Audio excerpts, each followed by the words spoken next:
Good evening, everybody, and welcome again to another show of Let's Talk Business. We have a great show for you today. As always, I'll start with a little tidbit fact, and then we have a great guest today. We're going to talk to SBA. So everybody out there that wants to know about SBA loans, how to get SBA loans when you're a brand new business, I hope you're listening in because it's very rare that we have the man who's in charge of Nevada here with us. But anyway, let's get started. So my fact for the day, cultural competency. Now, it's a word that's been thrown a lot lately. And what is it really for? Is it really something that's important, or is it a hot word? Well, when it comes to business, cultural competency is very, very important. It's important for people to know how to deal with other people, especially when you're coming from a different culture. Now, just to give you a quick background, in the past, when our economy started becoming global, people in business started to learn about cultural competency when they're dealing with people from other countries. So if you're dealing with, let's say, people from China, or let's just say people from Asia, it's important for you to know that if you're in a meeting with them, don't look at your watch. It's very disrespectful. Or sometimes when you meet with them, in America, here in the United States, we're very fast-paced. So we ask about a little chit-chat, and then boom, let's get right into business. Unlike if you're talking to, let's say, an Asian businessman, they might want to talk about family first, see how everything's going. Well, the thing is, we've become so diverse here in the United States, cultural competency here is very important as well. And I'm going to give you a couple of examples why that is. So my first one, over in the chamber, we've had about 151 restaurant members. When I first became president of the chamber, a lot of the people were talking to me about how the health district was giving them demerits that should not be demerits. It's just that they didn't understand their food. So I'll give you a couple of examples. Kimchi. Kimchi is a fermented dish, for that matter. It's like aged cheese, but yet the health district wants it thrown out in X amount of hours because they consider it a vegetable. So we had to explain to them that kimchi is a fermented and it needs to be aged. That's one. Or the second one is sushi. They wanted sushi made with gloves. Well, for over 100 years, sushi's been made without gloves. It's just hard. You have to feel it. You have to feel the texture. So that's an example of why cultural competency is important in business. Now, the health district listened, and they've hired Asian inspectors, and they also consult basically about Asian food. Here's another positive example of cultural competency. Godiva Chocolates went to a friend of mine. His name is Bill Imada. He owns IW Group, a marketing company out of California. And basically anything big-time marketing that they need, Lexus, McDonald's, Coca-Cola, all of them go to IW Group. So Godiva came to Bill, and they said, well, we want to sell this certain line of chocolates to the Asian businessmen. And Bill told them right away, well, that's your first mistake. You don't sell it to the Asian businessmen. You sell it to their wives. You go through their wives to be able to get through that market. And guess what? Godiva listened, and for the first time in their history, they sold out of that particular chocolate line here in the Asian market. So that's my little tidbit for you. Cultural competency is very important. I don't know if you remember, my very first guest was Jenny Kim. We teach cultural diversity and cultural competency in different companies. We've taught some of the big ones here, and they appreciate it so much because, of course, they don't teach Asian history or Asian culture in our schools. So it's very important when we do this teachings, pretty much, people come up to us right after and say, wow, that's amazing. We didn't know that existed, or why that is so important to the Asian culture. So cultural competency, everybody, very important. If you don't have it yet, call us, 702-737-4300. We'll get you in touch with somebody who can help you with it. All right, now we will come back. We'll take a quick break. When we get back, we're going to get into my guest, SBA, Saul Ramos. Thank you. Just like a friend from back home. This is your Filipino radio experience in Las Vegas. PHLV Radio. PHLV Radio.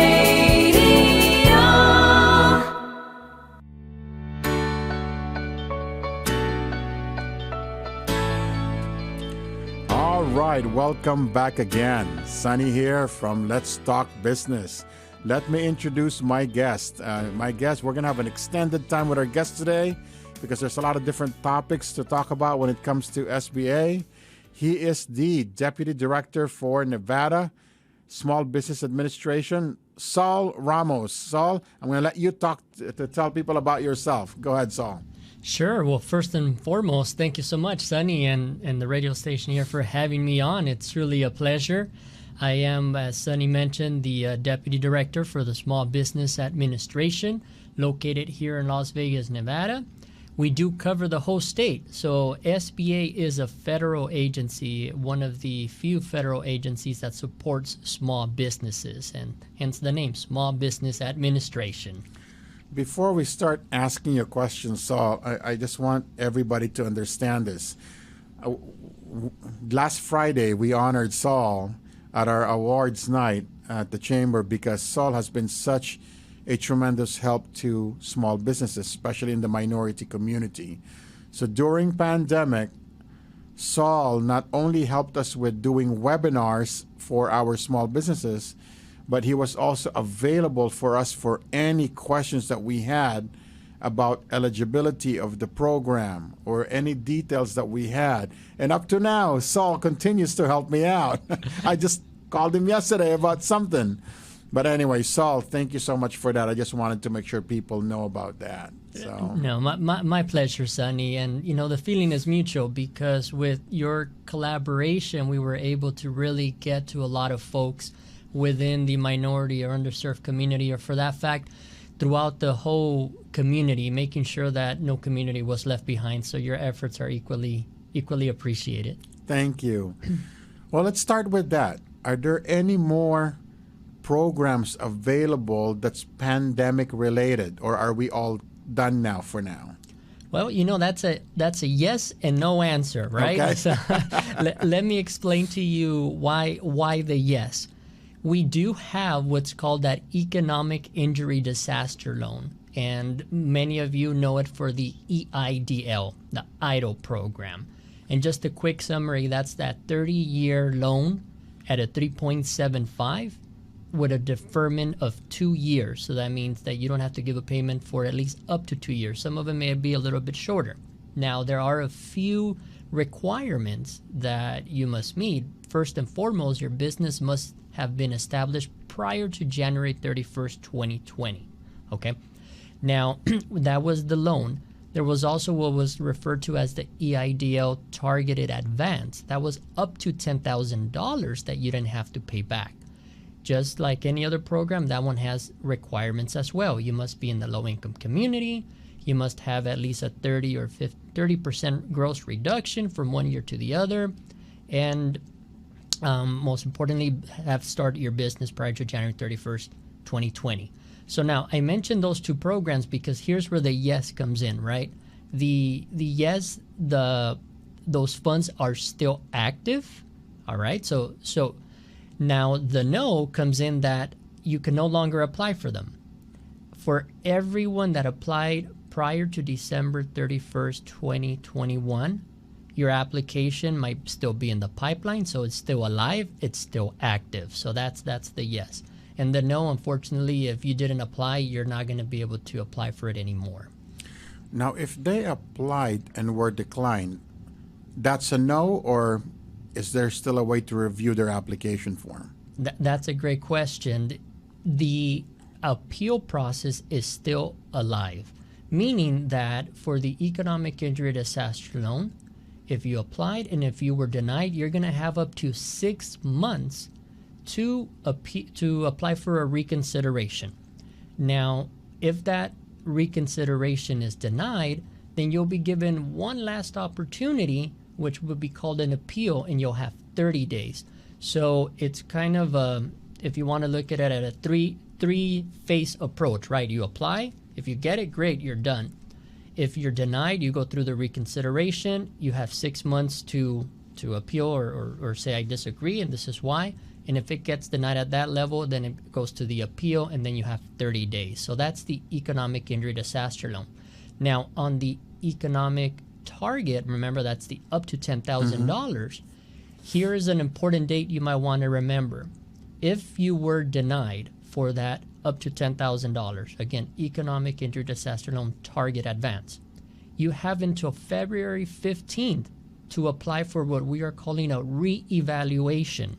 So February 15th, it's an important date. If you were denied for those up to $10,000, get that reevaluation submitted before February 15th. Ooh, important date, February 15th, folks. You got to remember that. Question on the advance, so the 10,001, is that forgivable, a grant, or is that an actual loan as well? That one you do not have to pay back. So it's oftentimes it's referred to as a grant, but the key thing is that you do not have to pay it back. The other one, it's a 30-year loan. Okay. As far as the PPP program, that's definitely completed. There's no more funding for it. Is there a third one round coming or none? Oh boy, I don't know. That's a question that I may end up losing more hair, as you can see. I think we all went through the PPP round 1 and round 2, but the short answer is there are no more other PPP coming our way. And on that note, I really want to thank again your help, the Asian Chamber, all the folks that really stepped up to the plate to make that huge undertaking of PPP 1, PPP 2. It was not an easy task, but I think we did the best that we could here in Nevada, and it was the efforts of everyone that came together. I do want to commend the SBA. They've done a really good job in translating a lot of the applications for those different programs. If you go to their website, they've translated it in so many different languages. Saul and his team has also been very proactive. In fact, the webinar for the EIDL that's coming up, they're offering it in different languages. We just sent that out today. Thank you again, Saul, for that. Yeah, fantastic. Yeah, it's something, that here at the district office, and going back to what has been mentioned in the past, right, the cultural competency. Yeah. This is one of the things that me, for example, speaking Spanish, right, and I'm sure that other folks that speak different languages, you have to speak to them in their native language so that they can fully understand the ins and outs of it. Information is so important, and not only getting the information out there, but getting it in their native language, I think it's a huge help. So the Nevada District Office has done their best, along with you, Sonny, and your team. You've been able to support many of the translations throughout the state, throughout SBA, having many documents translated. So yeah, this Friday we're having that simultaneously, different languages being interpreted on the EIDL reconsideration, and it's going to be at 12 p.m. this Friday. Okay, please keep track of that date. Again, that's an important date, a webinar this coming Friday for the EIDL. Last word on that. Again, thank you so much, Saul, on that PPP, shuttered venue, a lot of different programs that you guys released for us. It really showed the value of having translation services, because it's not just about translating it in a piece of paper, but understanding the whole process. We found out that that was the biggest drawback. Let's take a quick break. When we get back, we're going to talk more about actual SBA loans. We'll be right back.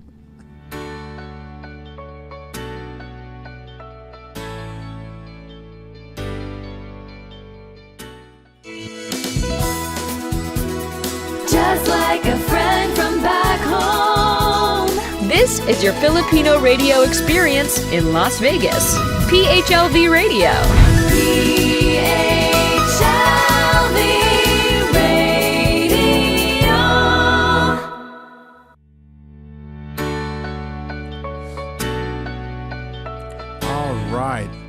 We are back with Saul Ramos here from the SBA. So now let's talk about regular SBA products. So Tommy, Saul, give us a little bit of history about SBA, how they were created, and what does it do for small businesses? Yeah, most definitely. So Small Business Administration, SBA, was created in 1943. So it's one of the few federal agencies, if not the only federal agency, that guarantees a small business loan. You're not going to find many federal agencies that are guaranteeing a small business loan, and we are one of them. So with that being said, what does guarantee mean? Guarantee means that the federal government, or in this case SBA, is literally going to be guaranteeing a certain percentage of that loan.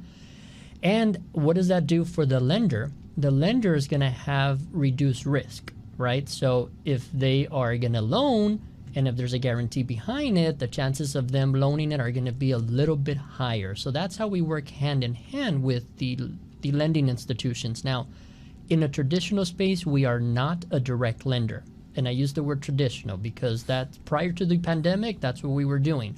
Once the pandemic launched, we ended up being more of a direct lender through the EIDL programs and so forth. But traditionally, we don't. We only really step into that direct lending space when there's a natural disaster, in this particular case, most recently throughout the pandemic. So the most popular products of SBA, there's three that come to mind. The SBA 7A program, the SBA Express, and the 504. Can you do a quick description on all three products and just give an example of what they're used for?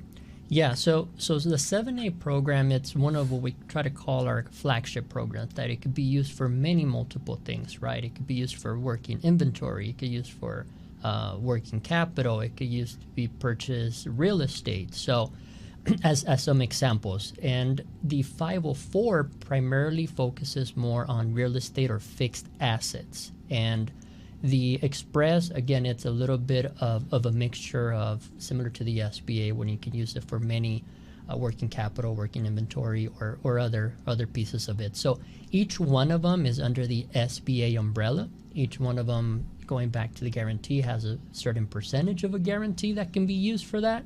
And most importantly, I think it offers some flexibility for the lenders, for the borrower as well, when they don't qualify for, we could say, traditional financing. Question on as far as other programs, if you go through the SBA website, for example, it says there that if you are a veteran or if you're woman-owned or minority-owned, there are special programs. Is that really a different program, or what would be the benefit of being a minority-owned, woman-owned, or veteran-owned business in terms of SBA loans? Yeah, SBA loans, we do have one for veterans in which we waive some of the fees. As far as the minorities, I mean, it really doesn't have a direct impact because at that point it's SBA open to everyone.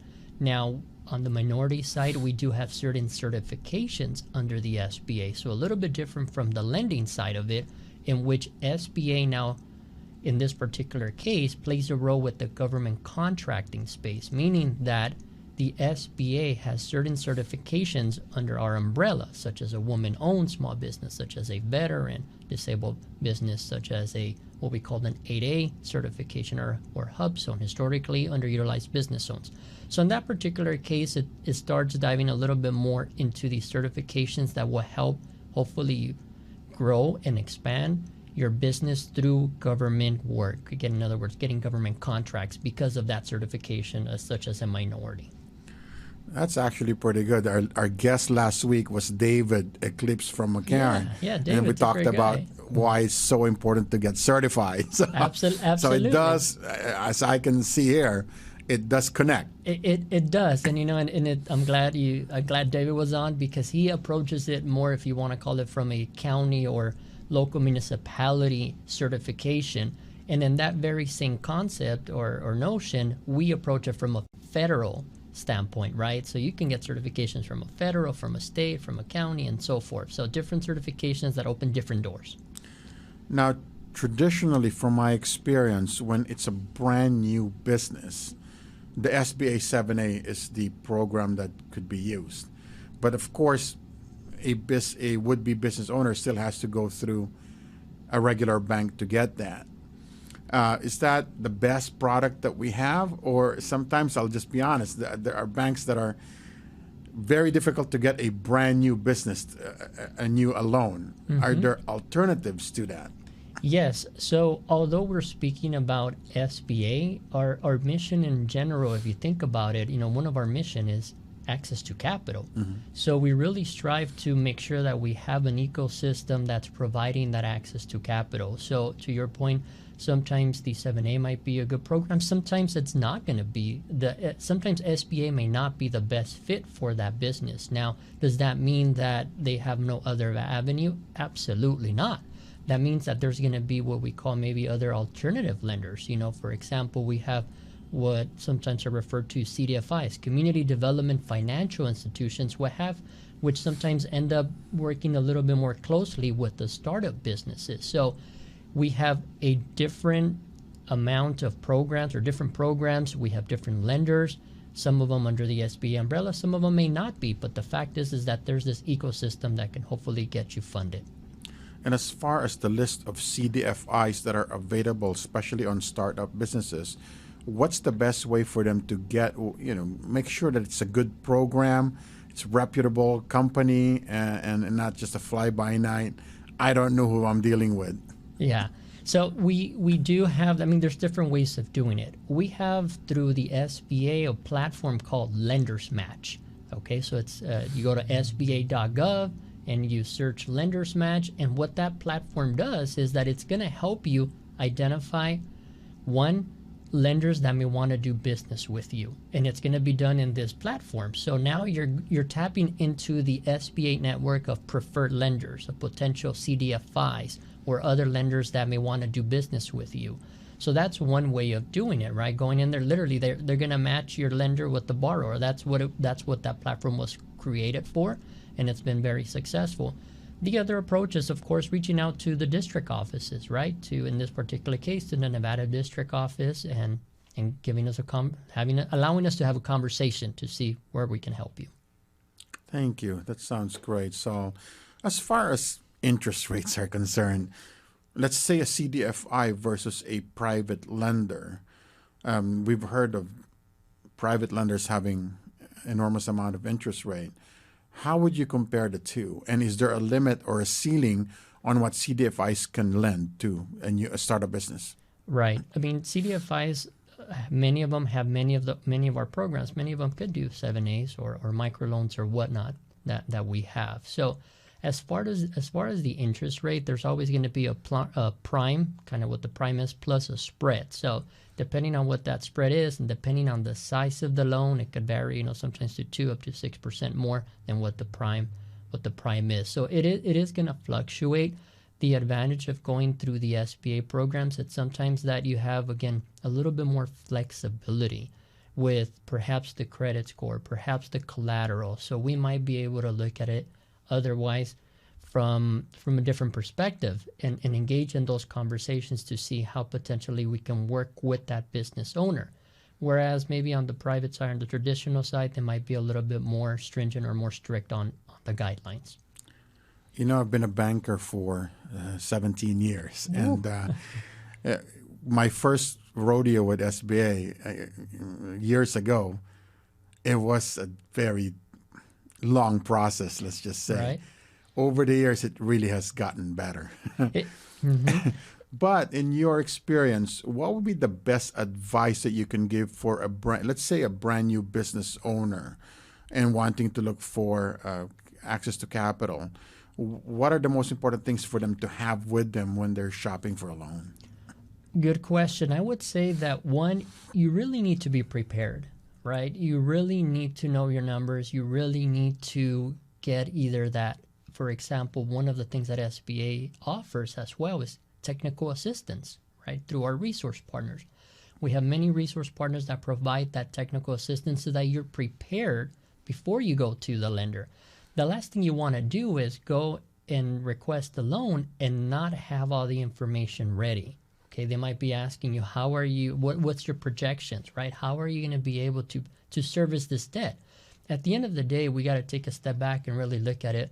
How are you going to be able to service the debt? And that's going to be a big question you want to ask yourself. Do you have the collateral? Are you going to be able to inject a certain percentage into the loan so that you're not getting 100% financing?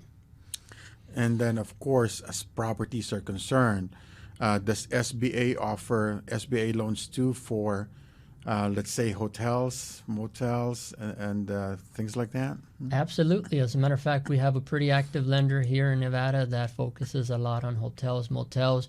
I mean, if you think about it, as long as we should be able to finance almost any type of business as long as it's a legal business, right? There's those that perhaps we're not going to dive into because they're not federally approved, but the majority of the businesses we're able to finance. I mean, we've gone from restaurants, from hotels, motels, from even lunch, mobile trucks that are providing food, right? I mean, the lunch trucks type of deal. So we have a pretty big spread. And again, working through our network of lenders, you should be able to at least get a right idea if we are going to be able to finance you. But again, before you even go through that financing, you really want to make sure that you have everything in order, that you have your business plan, that you have your projections, that perhaps you might want to even revisit to see if you have pretty good credit. And if you don't have good credit, that you have an explanation as to why that credit was low, because we want to hear the story. We want to understand the story. And I think the more that you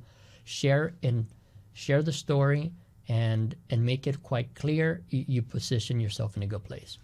You're giving me a lot of segues. Actually, I'm trying to get on my next show somebody from credit repair and the importance of credit. Well, That's there you really go. good. But since you brought it up, I just have two more questions for you, if you don't mind.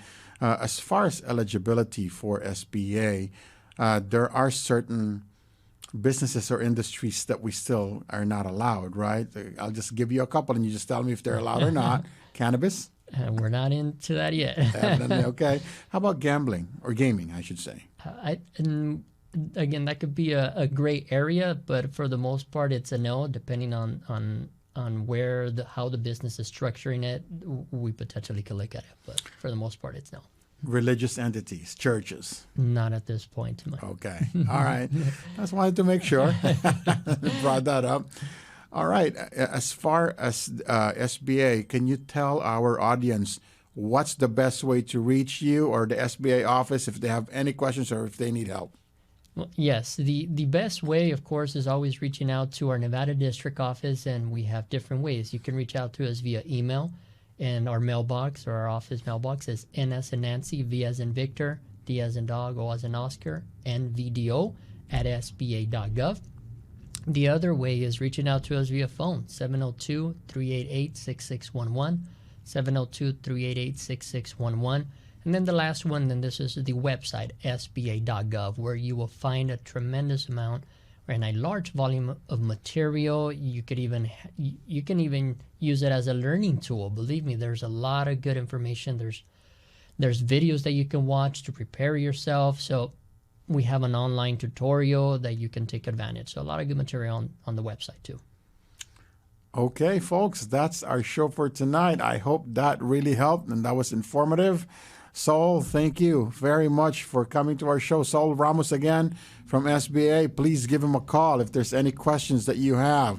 Thank you, and until next week, let's talk business.